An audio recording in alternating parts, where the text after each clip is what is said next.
बनाने में बड़ा मजा आएगा। क्या अरेंजमेंट है पहले मैं वो दिखा देता हूं कि ये मान लीजिए आपका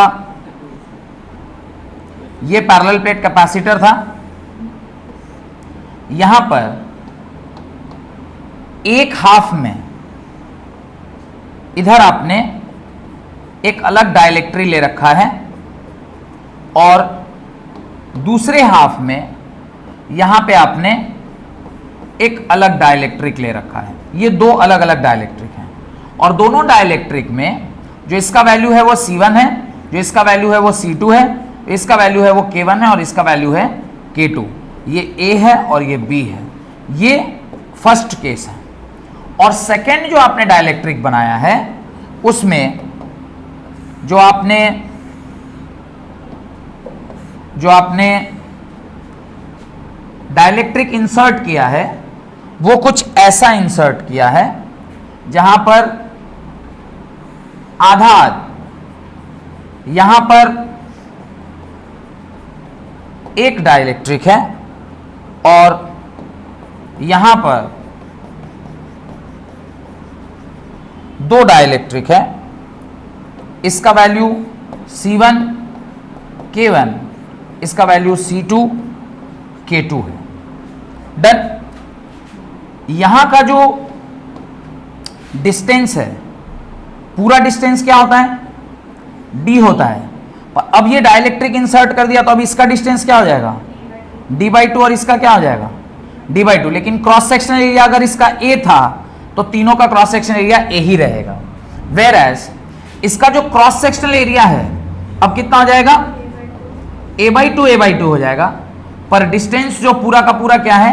D है। तो इसका भी D है और इसका भी D है। यहां तक कोई डाउट? देखिए, जब कभी भी ऐसा लगे प्लेट यहां से वहां लगा हुआ और ये दोनों बीच में है तो इसको सीरीज कॉम्बिनेशन बोलते हैं। इसको कौन सा कॉम्बिनेशन बोलते हैं?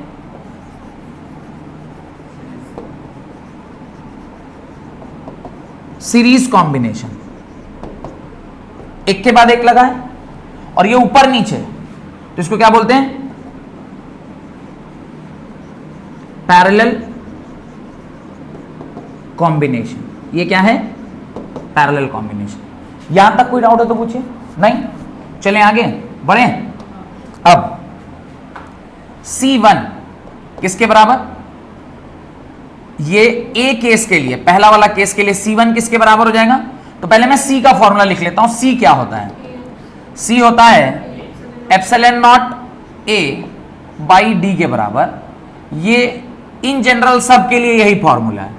लेकिन जब मैं C1 लिख रहा हूं तो C1 में देखिए वहां फोटो में C1 में क्या है? डाइलेक्ट्रिक K1 लगा हुआ है और ये जो डिस्टेंस है वो क्या हो गया है? आधा हो गया, पर एरिया हैज नॉट चेंज्ड। तो इसका मतलब आप यहां लिखेंगे K1 into ε0।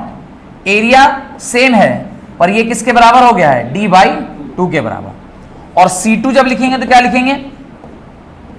K2 ε0 A D/2। यहां तक कोई डाउट है? इसको अगर सॉल्व कीजिएगा तो क्या लिखिएगा? Twice of K1 ε0 A by D। और इसको क्या लिखिएगा? Twice of K2 ε0 A by D। इसको ढंग से लिखा जाए तो 2K1 इंटू C और इसको लिखेंगे 2K2 इंटू C। लिख सकते हैं क्या? देखिए तो। डन। मैंने आपको बताया दोनों किसमें है? सीरीज में। तो सीरीज का फॉर्मूला क्या होता है? 1/C equivalent is equal to 1/C1 plus 1/C2। This implies 1 या डायरेक्ट मैं फॉर्मूला यूज कर दूं क्या? वो वाला C equivalent is equal to C1C2 by C1 plus C2, C1C2 by C1 plus C2। बाद में पुट करेंगे, रेशियो निकालना है ना। C1 कितना दिया हुआ है? 2K1C into C2 2K2C whole divided by C1 plus C2। 2 common ले लीजिए, C कॉमन ले लीजिए तो क्या बच जाएगा? K1 plus K2। ये C इक्वलेंट का फॉर्मूला आ गया। कोई डाउट? तो ये सीरीज के लिए आपका C इक्वलेंट कितना निकल कर आया? सीरीज के लिए जो C इक्वलेंट आया है वो कितना आया है? 2 से 2 काट दूं, देखिए तो 2 कट गया, C कट गया, 2 कट गया, C कट गया। कितना आया? Twice of K1 K2C by K1 plus K2।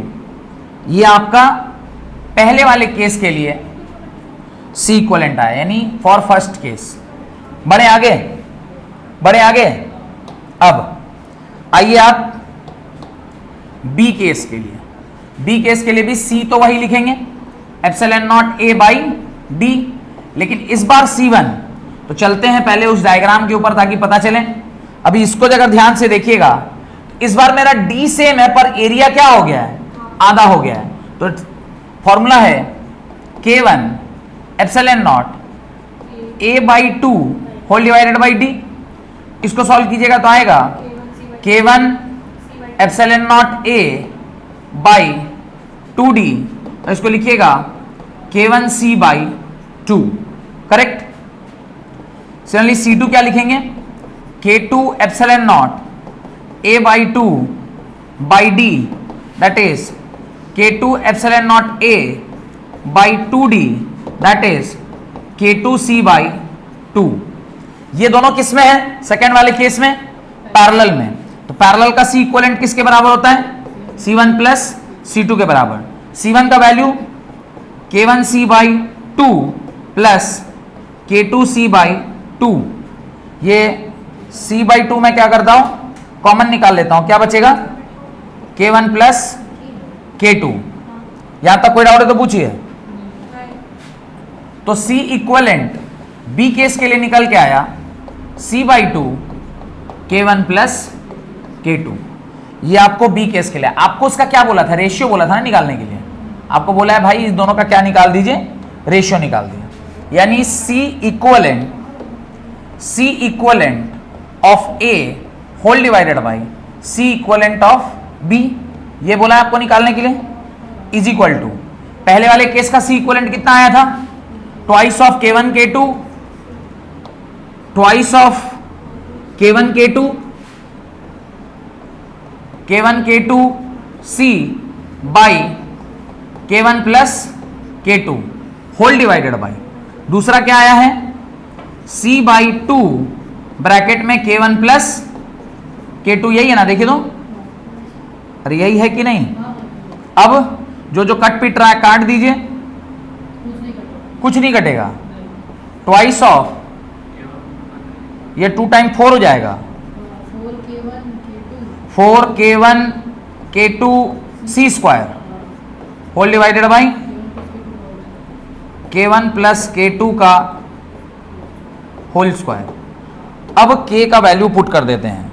तो गिवन है क्वेश्चन में K1 is equal to 2 and K2 is equal to 3।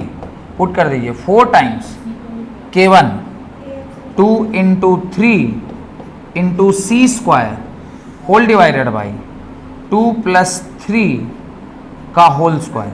Solve कीजिएगा, क्या आंसर आएगा, 4 2 जाए 8 3 जा 24 और नीचे आ गया 5 का square 25, 24 by 25, 24 by 25।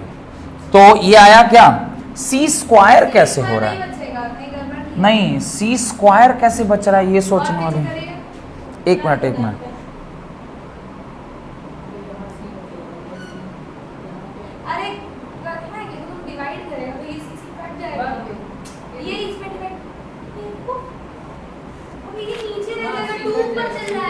C cut रहा है ना, तभी तो मैं कह रहा था कटेगा, तो आप लोग बोले नहीं कटेगा। ये सी कट जाएगा, ऊपर है ना, कटेगा ही, तो सी कट जाएगा तभी ना यार, ये तो आंसर ही नहीं आता, नहीं तो सी क्या हो जाएगा, कट जाएगा। और सी कटेगा तो ये C स्क्वायर यहां से खत्म, तो ये C स्क्वायर यहां से खत्म। अब आपका वैल्यू क्या आ गया, 24 बाई 25। यानी C